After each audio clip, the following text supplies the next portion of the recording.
Good evening, everyone, and thank you so much, Eva, for the introduction. And thank you again for taking the time out to just come and revise with us some of the changes for the 24-25 FAFSA, as well as some kind of just a rough overview of some financial aid information.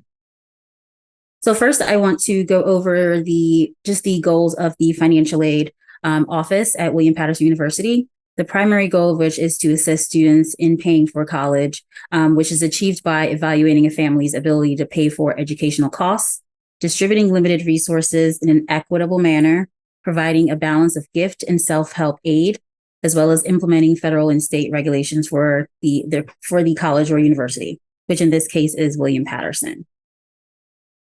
The topics we'll review and cover today will be the general financial aid application process, changes for the 24-25 academic year, federal verification requirements, additional information requests, which could be made by the state of New Jersey for state residents, special circumstances, and kind of procedures that we do to assist students in those circumstances, types of financial aid offered, as well as some tuition-free opportunities. So as many of you may have gone through the first year of which applying for financial aid, the first step in which is to create an FSA ID.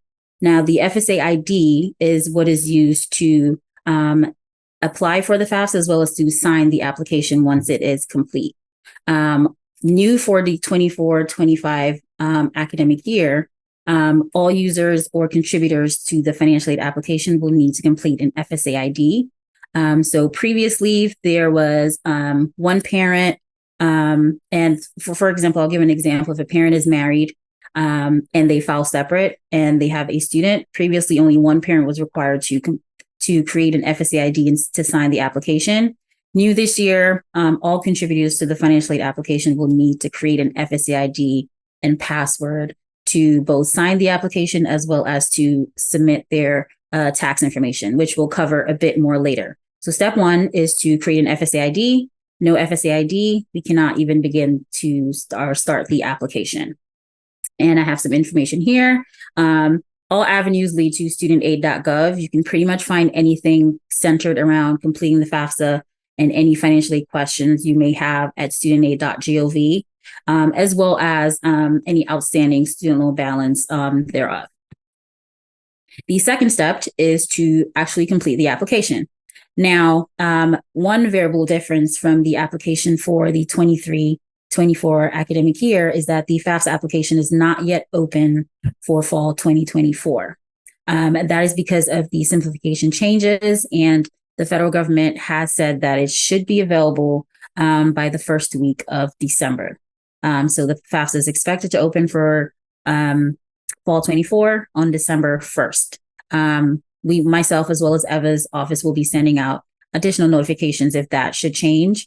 But as for right now, that is the current deadline. So that, again, can be found at studentaid.gov using the FSA ID to log in. If you've already completed a FAFSA for the current academic year, that's something you would already have as a student, as well as if there are no other parent information required, then you would already have the FSA ID information that you've used previously. Now diving into a few of those changes, as I know that's the most important part and why we're all here. So the FAFSA simplification for the 24-25 academic year changes include first major design of the FAFSA system in over 40 years. Major changes will take place with this application, which is expected to more streamline the application process, expand aid eligibility for some borrowers, reduce barriers, as well as create better user experience for the FAFSA form. It is more user-friendly, is available in multiple formats. So the idea is that it is more simple to use and easier for students to submit.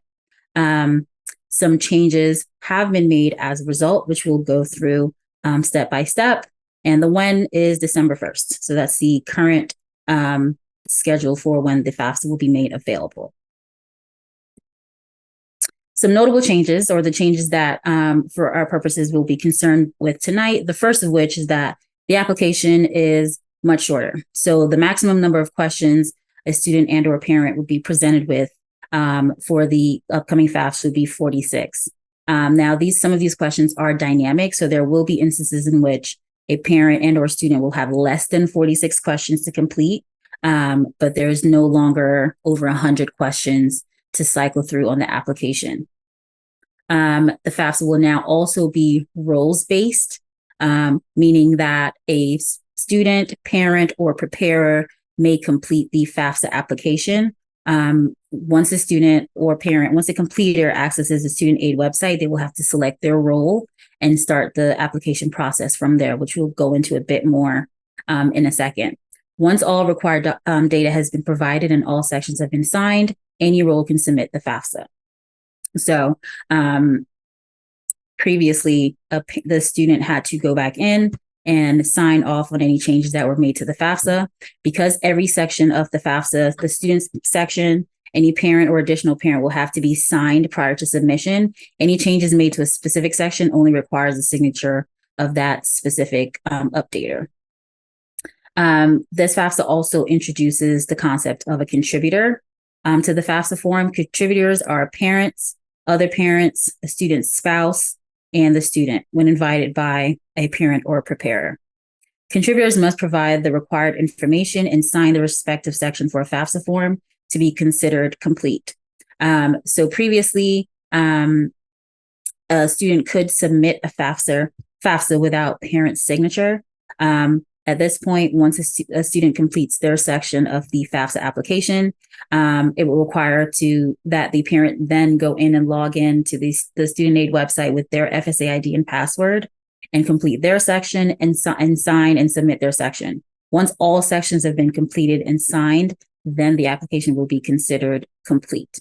So it is an additional step, as in all parties will have to create an FSA ID and all parties will have to complete their sections independent of the other. So the student cannot access the parent's section or questions and vice versa. And also new this year is that all contributors must provide financial information. So contributor would be, for example, a parent would need to log into the FAFSA application using that FSA ID and password, and they will then have to import their tax information into the application. If that parent is married, so they have a spouse, the spouse will then also have to create an FSA ID, log into the FAFSA, complete the questions for their portion of the application, and import their tax information. So all parties, a part of the household that would be considered, would have to create an FSA ID and import their tax information. So that's students, parents, spouse, or student spouse. Dependent students must invite their parents to contribute to the FAFSA form. So upon submission, they will be required to enter their parents' information. That parent will be sent an email that they have a pending FAFSA section to complete. They will have to go in and log in and complete their section and sign it. Independent students and the dependent students' parents must invite their spouse to contribute to the student's form if the spouse information is required. So this would be where the student and or parent would select the role of the person completing the application. So once they log in, this will be the prompt. I'm starting the FAFSA form as either the student or the parent, and then they would enter their FSA ID and or password. And these are just some different forms of, or who the FAFSA considers a contributor. Applicants will be required to use the IRS data exchange. So previously in prior years, it was called the IRS data retrieval tool. That is no longer in effect. It is obsolete. The IRS data exchange tool will allow for all parties to import their tax information for the tax year being used, which for next year will be 2022. Contributors will receive an email informing them that they've been identified as such and will need to log in to add their tax information. Even contributors without a Social Security number can request an FSA ID. So that non-Social Security recipients do still have the option to create an FSA ID and import tax information using their TIN. And this is just kind of an example of what that will look like. So the student has identified two parents. Those parents, the student listed the parent information, to which was sent, the parents were sent an email, which they'll have instructions on how to go back in and to complete their specified sections. The student aid index replaces the expected family contribution. So the EFC is something that we've probably heard for a number of decades now. I want to say it sounds like a long time, but it is no longer in effect as of fall 2024. We will be using the student aid index. This name more accurately describes the number used to determine aid eligibility. And unlike the EFC, the SAI may be a negative number. So in previous years, the lowest number you would see for an EFC, or expected family contribution, would be 0. That number could now be negative. However, it will not necessarily mean that you're eligible for additional aid. It's just simply how the index is being calculated versus in prior years. The SAI calculation differences. Previously, the FAFSA calculated the number of household members attending college into the EFC, dividing it proportionally to determine federal aid eligibility. Beginning with this FAFSA, the number of students in college will no longer be a factor in how the SAI is calculated. What this means is a William Patterson undergraduate student may see that they have less eligibility, as this is no longer a factor in determining their student aid index, or previously the EFC. Another change is that the net worth of a business is no longer limited to those with more than 100 full-time employees. So any number of employees for any business would have to report the net worth of that business on the FAFSA.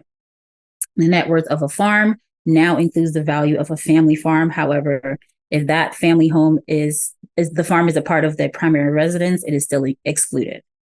Child support received will be reported as an asset on the FAFSA instead of as an untaxed income, which seeks to benefit the calculation, as untaxed income was weighed heavier than assets on the application previously.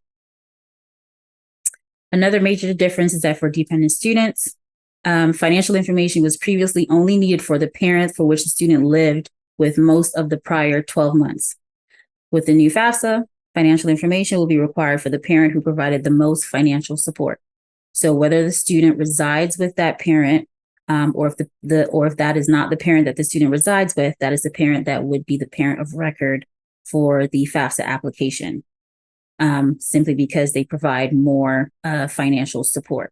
So that may be a drastic change from what was reported in prior years, since previously we were asking for where the student lives. So if the student lived with one parent for over more than 6 months of the year, that would be the parent on the FAFSA. Going forward, it's the parent that provides the most support that is on the FAFSA. So that may cause a great deal of change for parents and students for the next application. Some students will automatically be awarded a Pell Grant.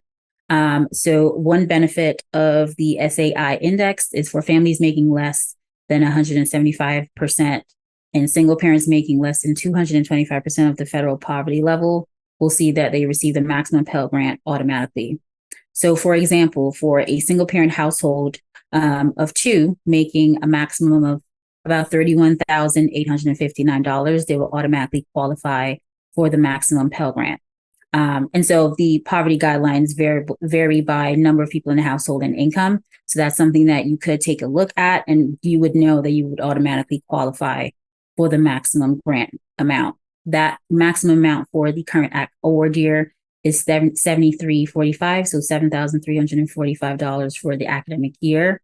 The Pell Grant in general increases every year. So just using that estimate, I would say that's the minimum they would get if they fall within these guidelines. FAFSA submission, so similar to prior years, once the FAFSA is successfully submitted with all signatures and portions completed, it will give a general overview of what to expect in the federal Pell Grants, in direct loans based on the academic level that the student indicates, federal work study eligibility, as well as it'll have the FAFSA form answers, the school information, and any next steps that the student would need to take. So it would have 4 tabs on the submission page for a general overview of kind of what to expect as far as federal aid is concerned from the institution. Also, to note, and something that you could take part in prior to the FAFSA opening in December, is the federal government does have a federal student aid estimator tool, and that will calculate for you the expected SAI for fall 2024. So that is a tool that is readily available as of today, and a student and or a parent could go in and kind of put in your estimated information, since the information will be based on calendar year 2022 for tax information. It may be something that you already have at this point, and can go in and make an estimate based on that tax year information. So you can get an estimate right now and kind of compare what you have for the current academic year to what the 24-25 numbers are. It's a very effective tool to use, because it will give you based on your specific circumstances. So once you've successfully submitted the FAFSA application, a student may be submitted for a federal verification process. This is the process an institution uses to confirm that the data reported on the FAFSA form is accurate. With that being said, there are very few instances in which the student may be selected for federal verification because of the changes made to the 24-25 FAFSA. There are less questions, and also for in most circumstances, you will be importing tax data from the IRS, which is 2 of the primary verifiable items. We verify household information and tax information. So since most of that information will already be accurate and transferred in, most students will not be verified on that basis. So in general, the number of students selected for verification will grossly decrease. Federal verification, however, is required. So if a student is selected, they do have to complete and submit to that requirement to William Patterson. Completion of this process is required in order to receive an award offer for continuing students. This is very important because for most of the students here, I believe your first semester may have been this fall. So new students were awarded prior to completing the verification process. And so this may not have been something you would deal with in your first year, as verification is not required in order for you to receive an award offer or an award estimate. In continuing years, or in your second year and going forward, if you're selected for federal verification, we will not submit you an award offer until you complete the verification review process. So it's very, very important to get your FAFSA done early, as well as making sure you're responding to any requests for documentation, so you have that award estimate as soon as possible to be able to resolve your bill for the upcoming semester. If a parent or student is selected for verification and we are requesting documents, IRS transcripts will be requested and should be submitted to the institution. Changes in that may cause a change in your financial aid offer. So if we are doing this verification and there is information that varies from what was submitted on the FAFSA, that might change the eligibility. So we're just looking to confirm and verify that what is on the FAFSA is accurate. If it's accurate, no changes will occur. If it is not accurate, then we will make the necessary adjustments and notify the student as such. And we cannot disperse any financial aid until that process is completed. So the federal verification process, once again, once the student and parent submits the FAFSA application, the next steps portion of the application will indicate whether a student is selected for verification. So you will know right away, once that FAFSA is submitted, if the FAFSA is selected for verification, and what to expect thereafter. So one of the next step items here would be that your application was selected for verification and your institution will be reaching out for additional documentation. So it's one of those highlights to kind of look out for. If there is nothing pertaining to sometimes this information is just purely informational, then you're good to go. If it does indicate that there are additional steps that you will need to take with the institution, most of the time it will be that they're selected for verification and we will be requesting additional documentation. So in addition to the federal government's request for verification, the state of New Jersey may also request additional information. We understand greatly that this is a very tedious process because the state's process mimics greatly the federal government's process. So sometimes a student is selected for federal verification as well as state verification. They may duplicate the same requests. However, it must be submitted to both parties. So the federal verification are documents submitted to the institution for review, and state verification is submitted to HESF for their review. Additional information requests. Students must respond directly to the HESA by uploading requested documents directly to their website, and that you do want to file your FAFSA by April 15th if you've received a state grant for the current year. So if any of the students here are receiving a New Jersey tuition aid grant, you do want to complete that financial FAFSA application by April 15th. The state has not said whether they will extend that deadline, since normally the FAFSA opens October 1st and the deadline is April 15th. Since it is opening 2 months later, that deadline may be extended, but we do not have any notification of that as of yet. So the deadline to file and complete that FAFSA application is still April 15th.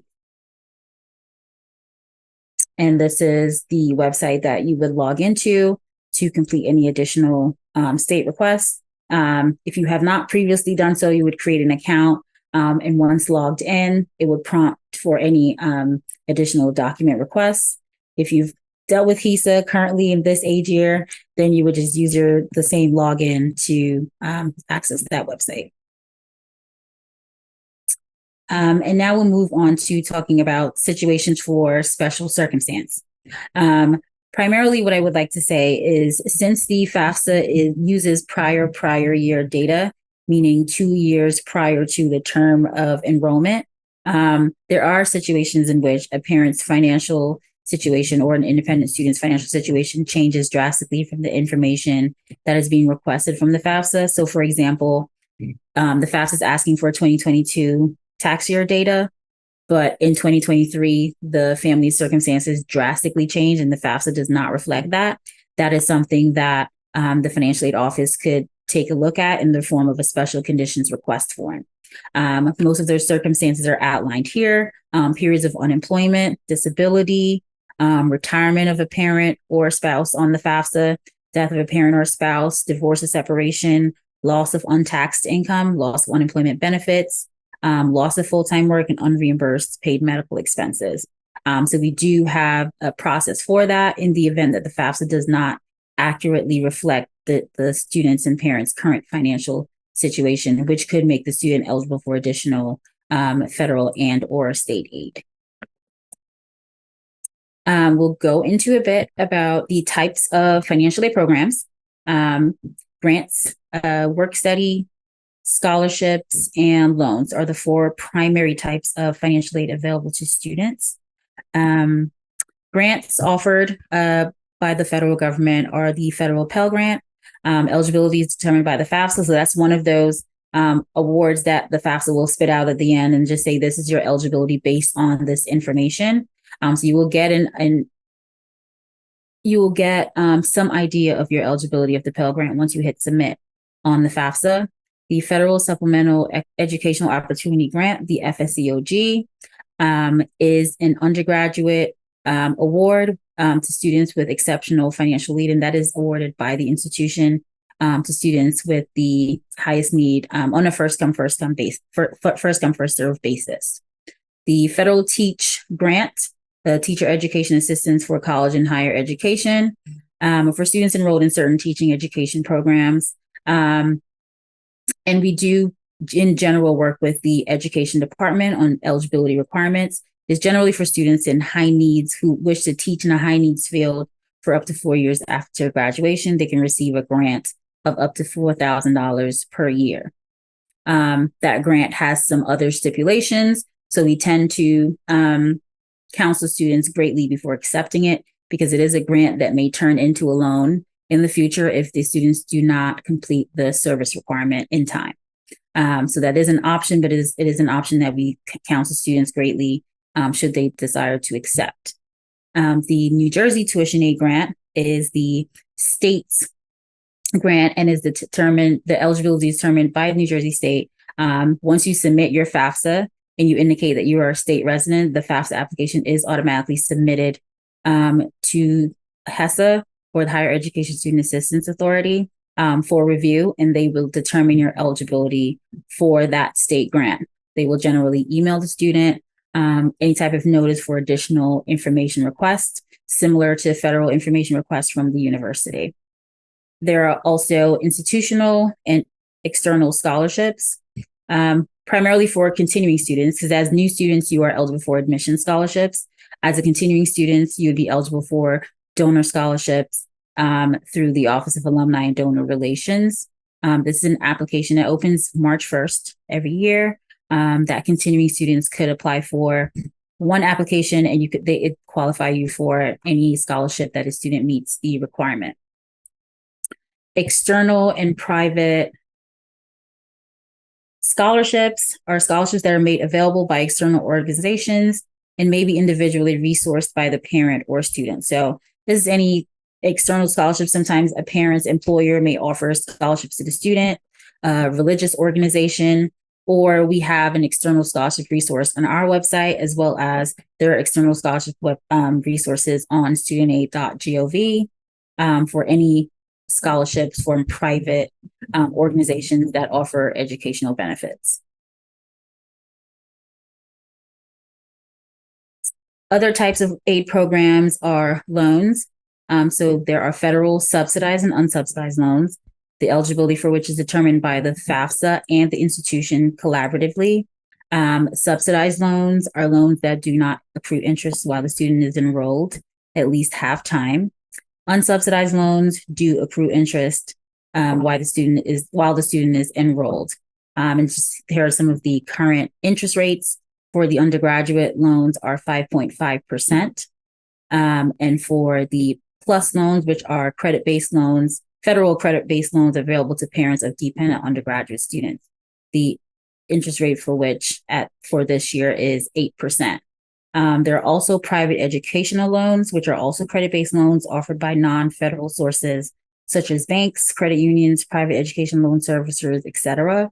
And the variable difference between the choice that parents usually make between the plus loan and the private loan is that the private loan may offer a better interest rate.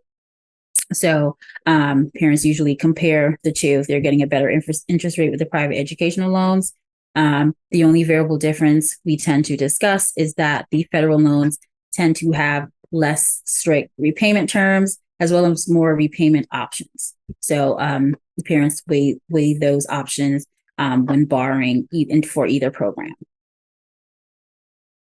We do also offer a federal work study, which is a program that provides students with the opportunity to work and earn a paycheck while they're on campus. Opportunities are available in multiple departments across campus, as well as some community service opportunities, and students can work up to 20 hours a week. Currently, the wage is, I believe, $15.13 as of January, and $17 for community service opportunities.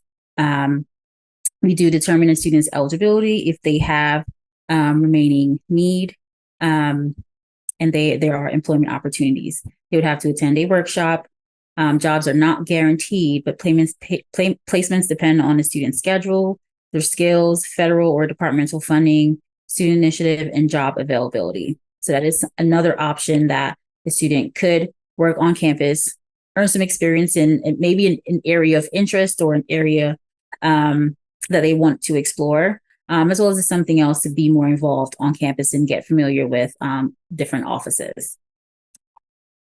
There are other tuition-free opportunities, such as the university's Pledge for Success program, which for parents who earn $65,000 or less adjusted gross income, for first and second year students, so that's students with less than 60 earned credits, their tuition and mandatory fees are covered at 100%. So this is a program that's available to all students who meet those requirements, so long as they submit that financial aid application by April 15th. Important to note is that the Pledge for Success program does not cover housing, books, or other expenses. It's just tuition and mandatory fees. But it is a very helpful program for students that are eligible, and they do not need to borrow federal loans in most of these circumstances. Additionally, the state has a matching program, which is the Garden State Guarantee, which is available to third and fourth year students. So a student transitions from first and second year, they're no longer eligible for a Pledge for Success, but they can now be eligible for the Garden State Guarantee in their third and fourth year. So those are students with 60 to 127 credits who meet those same AGI, adjusted gross income standards. So this is also a tiered program. So parents with an adjusted gross income between $0 and $65,000 are eligible for 100% tuition and fees coverage. Parents in tier 2 would be $65,001 to $80,000 are eligible for a maximum out-of-pocket cost of $7,500. And then parents in the income bracket of $80,000 to $100,000 pay $10,000 out of pocket, and the remainder is covered by the Garden State Guarantee Program. And this is it. What another thing that is important to note is that is after any other grants or scholarships that's on their account. So that amount is reduced by any Pell Grant, which is a federal grant, any state grant, any institutional or external scholarships that a student may be offered. And our contact information to wrap up.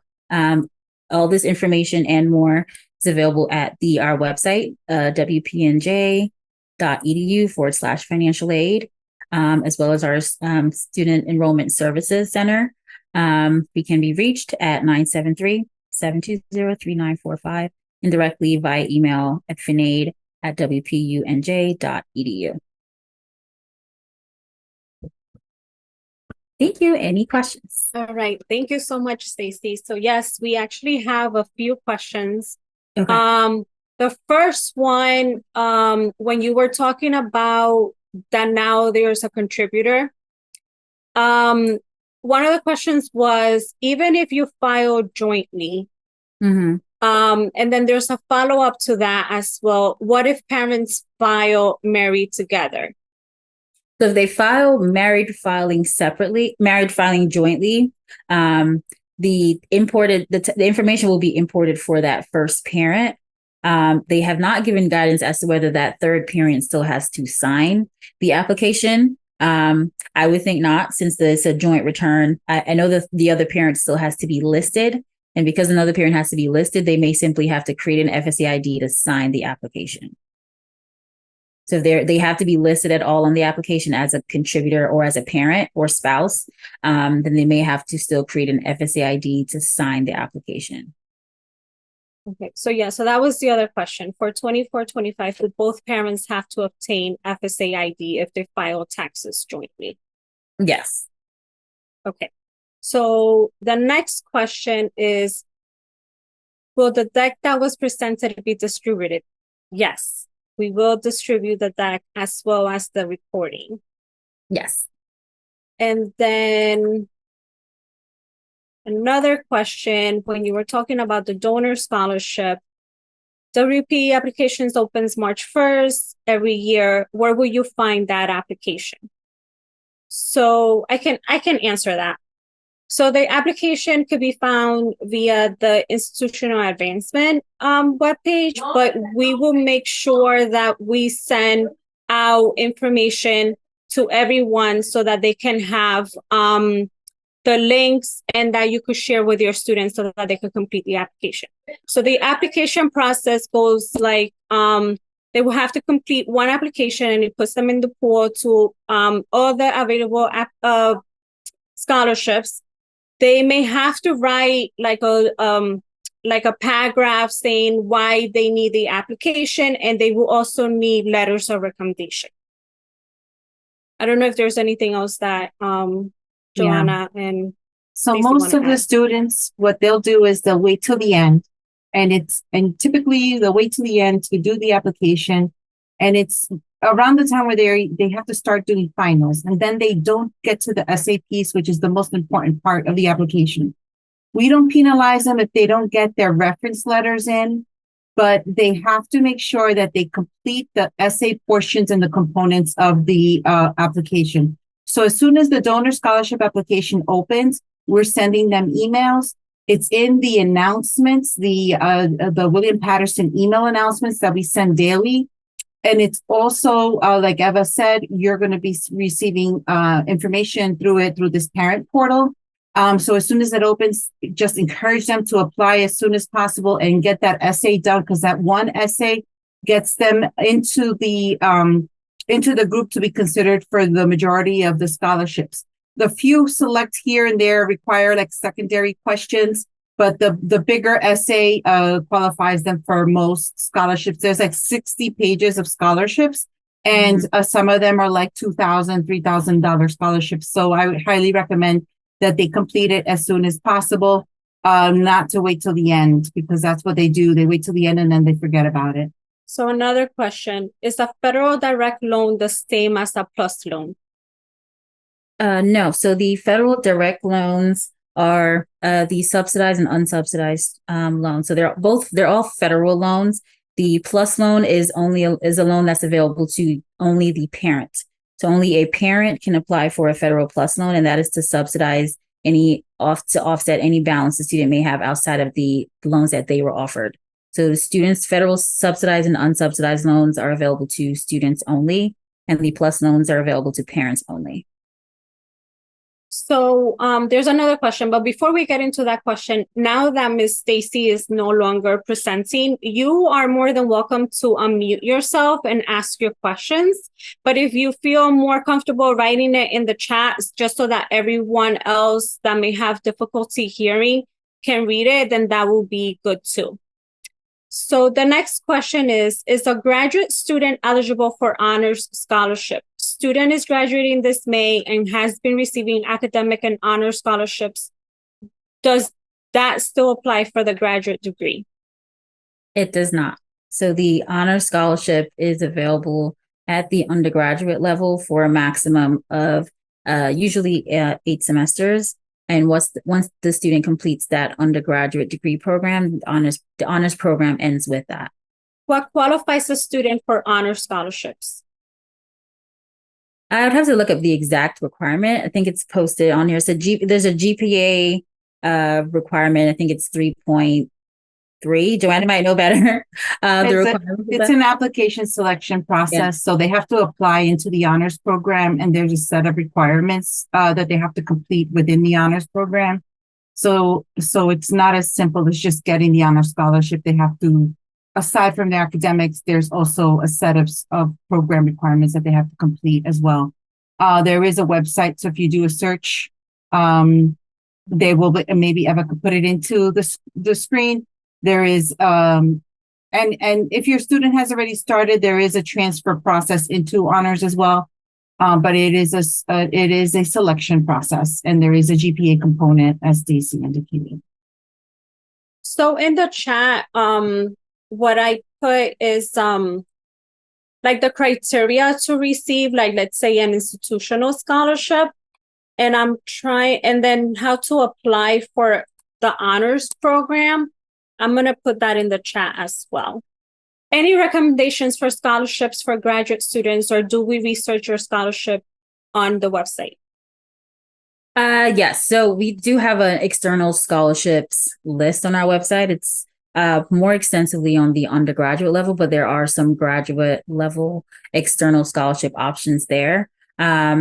We tend to receive scholarship options as external organizations present them to us. You can also research on studentaid.gov as they have an external scholarships resource there as well. But for the most part, there's not that many scholarship opportunities available at the graduate level. So for graduate level, you could look into the graduate assistantship program. Mm-hmm. If you are commencing your graduate studies now. So that's one. The other programs you may look into sometimes some STEM programs have some specific ones. I know that there was ones, a PATSL scholarship or leading as learners types of scholarships or Aspire programs. those graduates programs, you may want to talk to the program coordinators within your college. They might have specific coordinators that are leading those programs and might have stipends for those particular programs. So I would highly recommend that you speak to them directly. They can guide you in that direction. So I have put links to the different scholarships, like the search engine, additional scholarships that are found on the financial aid page. So if you want to click on those, you can. There are a few more questions, Stacy and Joanna. Does FAFSA apply at the graduate level? Yes. So the FAFSA also qualifies a student for federal unsubsidized loans at the graduate level, as well as if that student requires additional loans, there is also a plus loan available to graduate students. But that student would not qualify for any federal or state grants from the application as an undergraduate student would. But it does make you determine your eligibility for federal loans. Are scholarships available for study abroad? Yes. Yeah, some of the programs do apply. Yeah. So then the particular program directors that are running the specific study abroad programs, sometimes they do fundraise, and then those are coordinated with the institutional advancement director, and they do a selection process for those students. So yes, there are. So I have questions myself. I'm trying to help everyone. So when you were talking about the application process, right, and deadlines and things like that, what about our out-of-state students or international students? Is there anything specific that they need to do? So our out-of-state students, we do have the out-of-state scholarship available to students who are non-New Jersey residents, but are residents of or undocumented students who are paying the out-of-state tuition rate. We do have a tuition waiver program to which those students will get awarded the out-of-state scholarship and pay the in-state tuition rate as a result. Also for DACA students that cannot submit or are not eligible to submit the FAFSA application, the state of New Jersey does have an alternate FAFSA application as well that they can complete at HESA on the HESA website to determine their eligibility for state grant programs, as well as the Garden State Guarantee. So those students would still be eligible for the Garden State Guarantee, may be eligible for the New Jersey Tuition Aid Grant, as well as or the Pledge for Success program, depending on their grade level. They will also be eligible for any of the merit awards like any other admissions student would, based on their merit, their GPA criteria and their academics, whether they're a freshman or a transfer student, based on that criteria. And they could also do the donor application as well. Mm-hmm. So my next question is, what is the deadline to apply for Pledge for Success or Garden State Guarantee? Is there a deadline? So the deadline for the Pledge for Success or Garden State Guarantee for a student that received a tuition aid grant this year. So if you are receiving a TAG grant or a New Jersey State grant or the Garden State Guarantee for this year, the deadline to submit your FAFSA is April 15th. So you want to have that submitted and to be safe, processed by April 15th to ensure that you can maintain your eligibility going forward, so long as you still meet the income requirements of the adjusted gross income requirements of the program. So is it best for the graduate student to apply for the FAFSA without parent support? I'm sorry, what was your question? Is it best for the graduate student to apply for the FAFSA without parent support? So a graduate student is automatically considered an independent student. So those students do not require parent information or contributors on the FAFSA. So as long as a student is admitted into a graduate level program, they're pursuing a graduate degree, parent information will not be requested or required. The student would just answer the degree question on the FAFSA that asks what degree they're pursuing for the academic year. Once they answer yes to that question, parent required information will be skipped. And then another question that could probably go hand in hand with that one. At what age can a student apply for independent student status? So a student for the purpose of the FAFSA is not considered independent until they are turning the age of 24. However, there are circumstances under which if a student does not meet that age and they cannot answer yes to one of the other dependency status questions, there are a few questions on the FAFSA to which if a student does not meet the age requirement, they can meet other requirements to be deemed independent, such as if they're married, veteran of the armed forces, orphan, foster, ward of the court. Some special circumstances questions. If they cannot answer yes to any of those questions, there are circumstances under which a student may be deemed independent. We review that under special circumstances in the financial aid department, and that's something that the student could certainly reach out to us, and we could review their circumstances to determine their eligibility. Right. So there are no more questions on the chat. So one last call for any last questions, anyone? If not, then we are going to hang out for a little bit. If you have any questions, but thank you so much for joining us this evening. Our next Real Talk series webinar is on October 25th, and that's actually going to focus on student success, the advisement process here at William Patterson, as well as the registration process. So registration actually for that event is opening up in 6 minutes. So if you want to register for that, you're more than welcome to. But if there are no more questions, then have a good night. Yes, Tisa, the deadline is April 15th. So the application opens December 1st. So as soon as it opens, just get it out of the way. You don't have to worry about it.